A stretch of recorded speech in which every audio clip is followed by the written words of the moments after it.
I know you talked to Nick Puglisi about a week ago, but Tony is it when it comes to the people that I have in my life. And the way I look at it with Tony, Ron Swoboda is just great, and I maintain friendships with a lot of people. We had a special edition of the Sports Exchange earlier with Gene Deckerhoff, and my top priority that when people listen to this broadcast and our network, they're going to get the best of what we've got to offer. Mm-hmm. They really will, and in my opinion, we're just getting started. We have a little bit of time here, and I'm so excited that that we can continue this baseball bonanza that we're working on, and.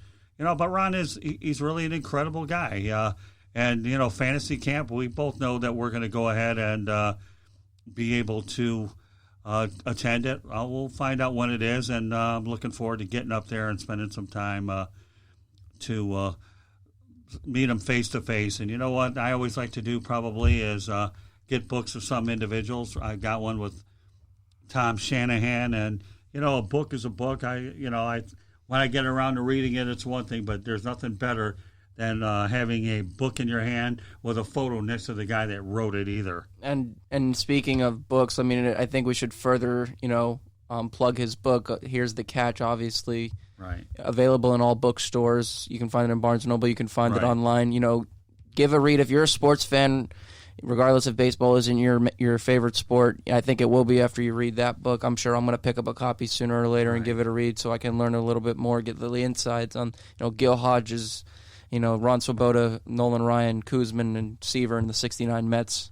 Everybody who was on that team. It's an incredible story. One thing about these 50-year reunions, you may have lost a few of the participants that were actually part of it, but there's a bond. It's like when you look at a reunion, for example, your high school reunion is what it is. Your college reunion is what it is. For these ball players, Lewis, okay, what's nice about the whole thing is they've got something that they can always look back on, and some of the people that are there, yes, we've gotten a little bit older here and there, but the memories, at least you hope they're still there, barring any medical thing that gets in the way of them, for sure. Can you imagine what the 50-year reunion is going to be like for the Nationals, in 2069 when they all convene at Nationals Park, or if they have a new stadium by then, what that's going to be like? Maybe the 92-year-old Fernando Rodney will be wheeled out, and then you'll have Steven Strasburg still, striking out people, not walking anybody, going out to the mound to throw first pitch. I'm really trying not to imagine it because if anybody stands a chance to be here for it, it would probably be you. Thing is, and the only problem with that is not everybody's going to be on that alive. Then maybe Max Scherzer's 35 years old. We don't know if he'll be there. Howie Kendrick's 36.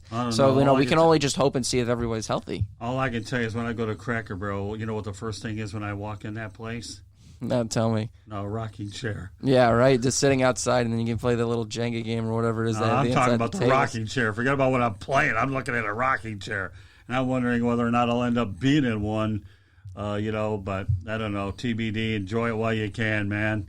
I live every moment as if it were my last, and that's what I think that drives us when it comes to this industry. You have a chance to meet a lot of great people, and I just think it's just unbelievable that we have an opportunity to do this and talk to thousands and thousands of people all the time. And the people that you meet, you're learning, but you know what? You've come a long way in the short time that I've known you, and your upside is what it is. But when you talk about the history of sports and all that, there is quite a bit of it, and I think that that's the key that we all try to really keep in perspective in terms of what we're trying to get done. So with that said, we're going to get Tony DeMarco in here very shortly, and we'll talk some more baseball on this baseball bonanza night. It definitely was a crazy night last night in baseball, and I'm sure we'll have a lot more to talk about as the show goes on. Yeah, we sure will. So, I'm excited to get Tony on the line. Hopefully he picks up and we can, talk about this World Series and then hear a little bit about your relationship with him and how you got started in this industry. So, It'll be fun. Kind of sad. It's kind of sad the way that the season ended last night. And I'm going to end it on this quote right here. Rogers Hornsby, obviously one of the greatest hitters in baseball history, maybe the best second baseman of all time, was asked what he does in the winter when baseball ends. And he goes, I stare out the window and I wait for spring. Because that way I know it's time to go back to spring training and baseball's going to start again. And obviously I'm paraphrasing very horridly there, but, at the same time, It's just him, professing the love that a lot of baseball fans feel. The baseball lifers, they love baseball, and they kind of just, wish it were year-round, but then they also have an empathetic side, and they want to think for the sake of the players. They want them to go home and rest. I'm sure everybody on that Nationals team is absolutely exhausted right now. Even the guys that didn't play, just the mental anguish and drain of sitting there watching every single pitch, and then you guys wind up as World Series champions. And, you have to be happy, Scott, for Dave Martinez, but this is a guy we understand underwent a heart procedure near the end of the regular season. So to see what he said after, they won the World Series, he's in the locker room and he goes, "You guys cured my heart." I thought that was pretty cool considering where he was medically before. And now, he's a World Series champion, a 2-time World Series champion, 3-time appear because he was with Madden on the '08 Rays. He won in 16 with Madden and the Cubs. And you know what? Now he's done it himself. I mean, and I even wrote a piece about this. One of the first pieces I wrote for the Tribune early in May, and like mid-May, I'm like, what is a national sell-off going to look like? I didn't think they were doing good. Juan Soto was struggling at the outset of the season. The Nationals pitching was okay, but the offense wasn't there. The bullpen was obviously an issue. It was, I believe at the time, it was the worst in the major leagues. And, look where they came. I mean, it's like the 69 Mets. Even though the Mets won 100 games that year, they didn't do it with an overpowering offense. They were 8th in the league in home runs that year. Of 12 National League teams, there's only 24 teams then. Right. But they were second in ERA. They led the league in shutouts. I mean, this is a team that pitched to their strengths, no pun intended. I mean, the Nationals did it with their starting pitching, and so did the Mets. So I was drawing parallels to the '03 Marlins. The 69 Mets could be another parallel, although they didn't have a Juan Soto, and they didn't have, Howie Kendrick, who was a hero. I guess you could say Al Weiss or even Swoboda with the double that he had in Game 5. Right. And, the gutsy pitch. I mean, you know what's funny? I looked at Jerry Kuzman's line just now. He threw a complete game in Game 5. He gave up 3 runs. Steven Strasburg in Game 6 gave up 2 runs in the first inning, and he made it to the 9th inning. I understand it's a different game, but to see what he did, given those circumstances after a rough first inning, that's why he is the World Series MVP, and I'm glad we can finally put this narrative to bed about him in 2012 when he didn't get to pitch because he was on an innings limit first year full season post Tommy John surgery. I'm so glad for the Lerner family, for Mike Rizzo, who has been one of the best GMs in baseball for nearly a decade now, for Ryan Zimmerman, who had been there since 2005, the first player they ever drafted. I hope the Nationals pick up his club option for $14 million for 2020 because you know what? He's not going to be an everyday player anymore, but he showed in the World Series and throughout the entire playoffs, the guy still got it, man. He's not the guy that was hitting a walk-off grand slam on the 4th of July in 2006, and I say that bitterly as a Marlins fan because it came against Kevin Gregg and the Marlins at our old RFK Stadium. But still, you know what? Ryan Zimmerman, I hope he's a part of that team next year. I hope they can bring Steven Strasburg back. And with his post-game comments last night, I think he will be back. I think Rizzo is going to make the emotional appeal to him, and he's going to be back on that team. I think he'll be there. I really hope so, at least. Because he, like with Seaver, Strasburg, stuff-wise, it's pretty similar. They didn't have radar guns then, but Steven Strasburg, I think, is going to be one of those guys that I project to finish his entire career with the Washington Nationals. How do you feel about that? I'd love to see it. I hated to see Seaver not spend his entire career with the Mets. And it's funny, I'll never forget. He didn't get to throw a no-hitter with the Mets, but I will never forget watching the highlight. MLB Network used to do a This Day in Baseball History, and Tom Seaver did happen to throw a no-hitter, and I believe it was June of '77 for the Reds, the year after they won their second consecutive World Series. That year they swept the Yankees, and I remember meeting a pitcher who was on that team, Wilt McKinney, who was a reliever. Oh, McKinney. I haven't heard that name in a long time. I met him when I was at Dick's Sporting Goods in 2009 up in it was West Palm Beach. He showed me his '76 World Series ring. We had like a 30-minute conversation, but still, it's like doing this and seeing people like that, going to the Legends games at the old Fort Lauderdale Stadium and meeting the Spaceman, Bill Lee, and obviously, Jackie Hernandez, shortstop, who was on the Pirates back in those days, probably played with your guy Bill Madlock, who you're friends with. Right. I mean, meeting guys who, in my opinion, musicians and baseball players are my heroes. Those are the people that I look up to the most. Not maybe from a viewpoint perspective, but just because of what they did and where my interests lie. I think those are the people that I not only envy, but it's just I admire because they got to do something that most of us only dreamed of doing. I'm sure at one point or another, you and me dreamed of, standing. You probably dreamed of standing at Tiger Stadium, hitting a home run like Reggie Jackson did in '71, and with Phil Rizzuto screaming that went off the transformer, out there in right field. When Reggie Jackson was a member of the A's that would go on to win 3 consecutive World Series, 72, 73, 74. I believe they beat the Reds one of those years, and they beat the Mets one of those years, 73, I believe it was. But, yeah, no, I mean, those are people that we admire. And, some people have different heroes. Some it's their parents, and some for you and for me and for maybe millions of Americans, it's those athletes. It's those players that we grew up watching. And, yeah, I mean, look, I'm a baseball fan first. I'm going to miss the hell out of the game for the next few months, but obviously we're going to keep up, and I hope we get to talk about it in some facet. But, again, the world goes on, the world of sports goes on. We're going to talk, obviously football we got with some great, stories leading up. Obviously we got some, players getting healthy again. Cam Newton's probably close to returning with the Panthers. Kyle Allen had his first kind of, real struggle game with Carolina the other day.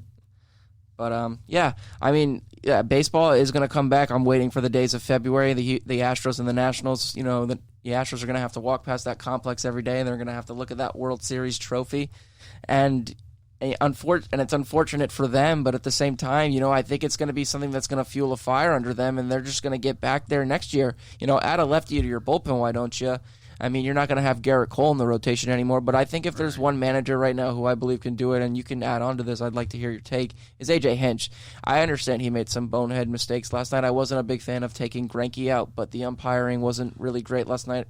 And one pitch in particular I think swung that series, or that game at least, was the 2-1 pitch he threw to Soto. Was a changeup, beautiful 88-mile-an-hour changeup, framed perfectly by Chirinos, and it gets called a ball, and then Soto walks in the next pitch because Greinke throws a two-seam that tails away. And what happens next after Greinke gets taken out? Will Harris comes in. He had been dynamite for them all postseason, and he gives up a big two-run homer off the bat of Howie Kendrick, who's having this kind of like old man does it again one last day in the sun, almost like Pete Alexander in the 26 World Series. We can talk, Tony Lazzeri and Babe Ruth getting caught stealing to end the series, one last shining moment. But I think Howie Kendrick extended his career by a couple of years. Maybe the Nationals make an emotional plea the way that the Giants did in 2015 when they signed Travis Ishikawa after he hit the home run off of Michael Wacha to send them to the World Series, against the St. Louis Cardinals. But what do you think about some of the moves that were made last night? Was there anything in particular? I know you didn't get to watch the game because obviously you're always working. You're kind of just, you're the everything man. You're here doing 5 shows a week. You're doing two nights a week with me. We're doing football games. We're talking everything. We're getting guests together. Was there anything about that game that stuck out to you in particular? Yeah, that the Nationals won it. And it's crazy. I mean, so what I always like to do, and, I don't know if it's a Generation Z thing, but in the age of social media, I have my Snapchat open. And I always like to film the final pitch of, World Series because it's the culmination of that first ball that lands in the glove in February. It's the first ball that hits the bat at your spring training complex, whether you're the Dodgers in Arizona, sharing the facility with the Chicago White Sox, Clayton Kershaw throwing his first bullpen, or Justin Verlander ramping it up for the first time, or, someone in Marlins camp, hitting their first home run in batting practice. But, yeah, I mean, it's the culmination of that entire season. It's what all 30 teams strive to achieve, and only one gets to be the last man standing at the top of Pikes Peak. And, for this year, it was the Nationals. Do I think they'll get back there next year? No, but... No. How many years did it take for them to get there in the first place? Exactly. And, we can talk, and we were going to talk about that 94 team, and obviously that never really got to manifest itself, all the great players that they had on that team. Right. Larry Walker was on that team, who's going to be a future Hall of Famer, who should have been in a long time ago. He actually owned a higher career, a road OPS. We talk about Coors Field being that he was a Rocky, then Willie Stargell and a myriad of other guys who are in the Hall of Fame. Jeff Bagwell has a higher road OPS than him. But at the same time, the fact that they were finally able to win it, it's almost like 1908 all over again, except this time it only took 25 years instead of the 108 that it took the Cubs to win it. And, the fact that, Daniel Hudson, a guy, and Buster Olney, who is one of the most respected men in baseball, and Xavier, made a comment about that last week. 3 guys on ESPN who, when they speak, their word is gold, Buster Olney being one of them. The fact that Daniel Hudson, who was signed by the Angels at the outset of spring training and released at the end of March, wound up with the Blue Jays and then becomes a National at the trade deadline this year, and he winds up getting the final out of the World Series. You really can't write a better story than that. We've seen that before. 2015, Wade Davis on the Kansas City Royals, when he went on a 3-year run, when he was arguably the best reliever in the world.